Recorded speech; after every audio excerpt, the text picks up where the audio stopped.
సికింద్రాబాద్లోని doctor Narayana college of hotel మేనేజ్మెంట్లో 100% job guarantee 966365 welcome to Suman TV. నేను మీ నాగరాజ్ బైశెట్టిని. 2024 ఎన్నికల తర్వాత కేంద్రంలోనూ ఇటు రాష్ట్రంలోనూ కూడా మంత్రివర్గ కూర్పు మొత్తం పూర్తయింది.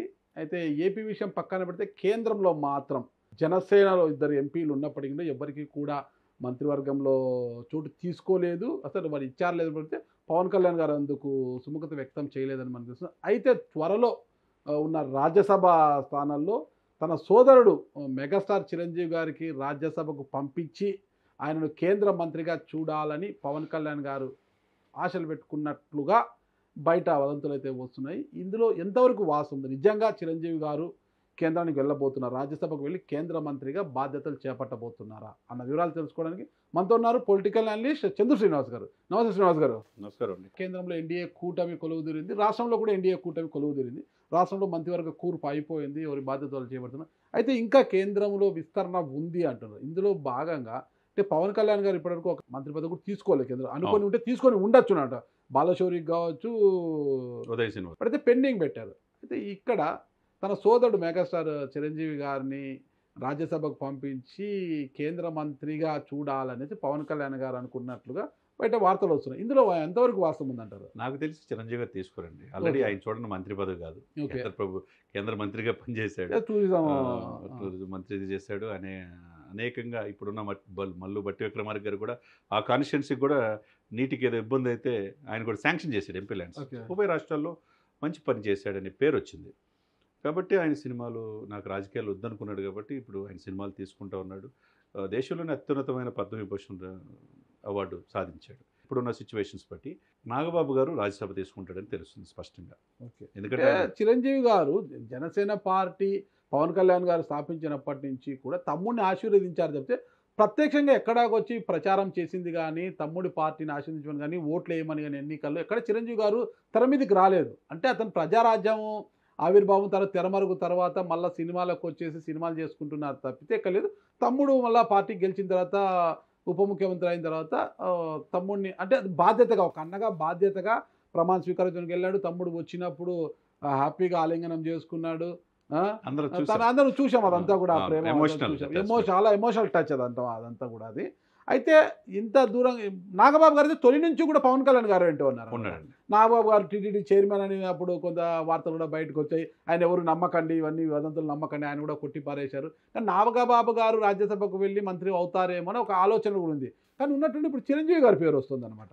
చిరంజీవి గారు అంతకు మించి అది మీరు కొద్దిగా అత్యాశ అనుకోవచ్చు, లేదా మీరేంది అట్లా చెప్తున్నారు అనుకోవచ్చు. కానీ అది రాష్ట్రపతి ఉపరాష్ట్రపతి ఇక ఆయనకి అదే మిగిలింది.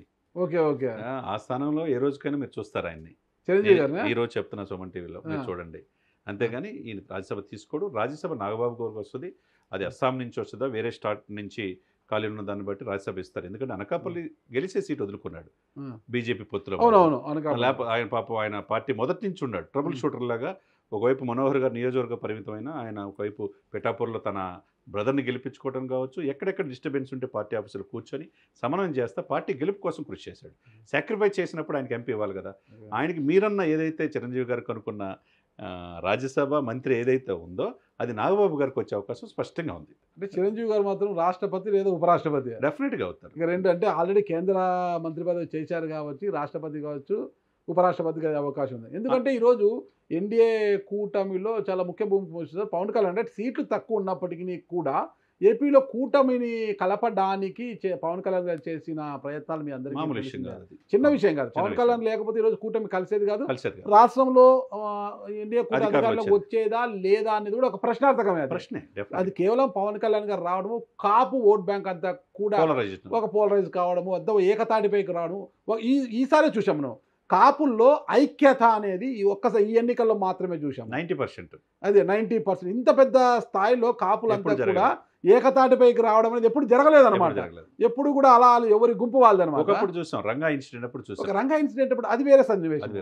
అంటే రాజ్యాధికారంలో భాగం కావాలని అంటే కావాలంటే పవన్ కళ్యాణ్ గారికి పట్టం కట్టాలి. డెఫినెట్గా సార్. ఏమంటే దానికి ఒక ఉదాహరణ చెప్తాను సార్. రామ్ మనోహర్ లోహియా అని సోషలిస్ట్, మీకు కూడా తెలుసా బుక్. నిద్రావస్థలో ఉన్న జాతి 2 అగ్రవర్ణాలు ఈ రాష్ట్రాన్ని పరిపాలిస్తున్నాయి. అంటే రాష్ట్రం విడిపోకముందు ఆంధ్ర తెలంగాణ ఈ నిద్రావస్థలోని జాతి తట్టి లేపేవాళ్ళు లేరు అంటే కాపులు. అంటే కాపులు 2 రాష్ట్రాలు కలిసినప్పుడు 34 to 36%. ఇప్పుడు 28%. ఇప్పుడు 28% ఉన్నారు. ఇప్పుడు ఎక్కువగా ఇప్పుడు 14% ఎక్కడ ఉంటే అక్కడ 25% ఉన్నారు అనుకోండి, పక్కన పెడితే 20 అనుకోండి ఆంధ్రప్రదేశ్. నిద్రావస్థలోని జాతికి 3% ఉన్న ఒక కమ్యూనిటీ, 6% ఉన్న ఒక కమ్యూనిటీ, ఈ 2 అగ్రవర్ణాల చేతిలోనే రాజ్యాధికారం ఉన్నప్పుడు నిద్రావస్థలోని జాతి తట్టి లేపేవాడు గనక వస్తే డెఫినెట్గా వీళ్ళు మిగతా బీసీ ఎస్సీ ఎస్టీలు కలుపుకొని రాజ్యాధికారులు వస్తారని రామ్మోహన్ లోహియా గారు ఆ రోజే రాశాడు. నిజంగా ఆ నిద్రావస్థలో ఉన్న జాతి తట్టి లేపింది ఎవరు? చిరంజీవి గారు. ఓకే, చిరంజీవి గారు ఏదో ప్రజారాజ్యం పార్టీ ఆవిర్భావంతో తట్టి లేపాడు. నిజంగా తట్టి లేపి 18 మంది ఎమ్మెల్యేలు 17% ఓటు అంటే మామూలు విషయం. ఉభయ రాష్ట్రాల్లో, తెలంగాణలో కూడా పార్టీ గెలిచింది కదా. ఇక అంటే ఆ రోజున ఆ ప్రయత్నం అనేది ఎవరు చాలామంది చిరంజీవి గారు అంటారు సక్సెస్ కాలేదు. సక్సెస్ అయ్యాడు. జనరల్ సీట్లు కూడా బీసీలకి ఎస్సీలకి సీట్లు ఇచ్చాడు. మీకు తెలుసు, ఎక్కడో తుపాకుల మునిమ్మ నెల్లూరు టికెట్ ఇచ్చి డబ్బులు కూడా ఖర్చు పెట్టారంటే అంటే ఒక సోషల్ ఈక్వేషన్స్లో ఫస్ట్ ప్రయత్నం చిరంజీవి గారు చేస్తే ఈ రాజకీయాలు ఈ కుళ్ళు కొత్తలు ఆయన ఇవ్వలేకపోయాడు. పాలిటిక్స్ ఈజే మీకు తెలియదు కదా నారాజు గారు, పాలిటిక్స్ తెలిసినోడే పాలిటిక్స్లో సక్సెస్. పాలిటిక్స్ ఈజ్ పాయిజన్ కూడా. అటువంటి చిరంజీవి గారు నాకెందుకురా బాబు అని చెప్పి ఈ రాజకీయాలు వద్దని పక్క వెళ్ళిపోయాడు. కాంగ్రెస్లో విలీనం చేయడం ఇవన్నీ నచ్చల ఎవరికి, దగ్గరగా చూస్తున్న పవన్ కళ్యాణ్ గారికి. ఆయన పార్టీ పెట్టాడు 2014 మార్చి 24న పార్టీ పెట్టాడు. దశాబ్దం పైన పోరాడాడు. అంటే is the trouble shooter, is the man of the match, is the national political star అంటున్నారు కదా. ఎక్కడ గెలవని వ్యక్తి పార్టీ పెట్టి అన్నప్పుడు ఆ పార్టీలో ఎన్ని అవమానాలు, ఎంతమంది చేరి ఆ పార్టీని నిర్వీర్యం చేసిందని కళ్ళమ్మటి చూశాడు కదా. ఆ తప్పు జరగకుండా దశాబ్దం పైన ఉన్నాడు కాబట్టి ఈ రోజున మీరన్నట్టు నిలబడ్డాడనే ఉద్దేశంతో కాపులంతా చాలామంది కేతిరెడ్డిలో ఉంటారు, ఇంటర్వ్యూలో కూడా చెప్తారు కాపులు సాలిడ్గా పవన్ కళ్యాణ్ తిట్టడమే మేము ధ్యేయంగా పెట్టుకున్నాం. దాని వెనక కాపులు గ్లాస్ ఛాన్స్ అన్నట్టు సాలిడ్గా నిలబడ్డారు. అంటే పవన్ కళ్యాణ్ గారు మరి టార్గెట్ చేసి మాట్లాడడం కూడా కాపుల్లో కొంత చైతన్యాన్ని తీసుకొచ్చింది. అవును, జీర్ణించుకోలేపారు. పవన్ని ఓడించండి, నా సిస్టర్ని డిప్యూటీ సీఎం చేస్తారంటే డిప్యూటీ సీఎం ఆయన సీఎం కాలేదు, ఆమె డిప్యూటీ సీఎం కాల. అంటే ఇంకా 10,000 ఓట్లు పెరిగినాయి. అక్కడ 50-60,000 కాడి నుంచి 71,000 మెజార్టీ. ఇక్కడ ఏంటంటే గోదావరి జిల్లాలో మనకు తెలుసు శపథం చేశాడు సార్, మీకు తెలియంది కాదు. గోదావరి జిల్లాలో ఒక్క సీటు కూడా మీకు రానినన్నాడు. East 0 west 0. మీరు చూసారా? 8 జిల్లాలు 9 జిల్లాలు 0కు పరిమితమైనవి. జగన్ నిన్ను గద్దె దించకపోతే నా పేరు పవన్ కళ్యాణ్ కాదు, నా పార్టీ జనసేన కాదు అన్నాడంటే ఎంత దూరదృష్టితో అన్నాడని అనుకుంటున్నారు మీరు? అంటే కాపులు సంఘటితం అయిపోయారు. దాంతోపాటు కమ్మ మిగతా బీసీ ఎస్సీలు కూడా చైతన్యం వచ్చి కులాలు కలిపే సిద్ధాంతం అని చెప్పిన పవన్ కళ్యాణ్కి హక్కును చేర్చుకున్నారు ఈ రోజున. అందుకనే సాలిడ్గా ఈ కూటమి ట్రాన్స్ఫర్మేషన్ 21 సీట్లు 20కి గెలిపించుకోవటం, 2 ఎంపీలు గెలిపించడం కాదు, 8 బీజేపీకి వచ్చినా 3 ఎంపీలు వచ్చినా, టీడీపీకి మిగతా వచ్చినా, ఈ కూటమి మొత్తం 164 ఎమ్మెల్యేలు వచ్చినా డెఫినెట్గా ఓటు ట్రాన్స్ఫర్మేషన్ జరిగింది. కాబట్టి కీలకమైన పాత్ర ఈ ఎలక్షన్స్లో కాపులు. నాగబాబు గారికి రాజ్యసభ ఇస్తారు అన్నది కరెక్ట్ అంటారు. డెఫినెట్గా 100% రాజ్యసభ త్వరలో మనం మళ్ళీ డిస్కషన్స్లో మాట్లాడుకుంటాం.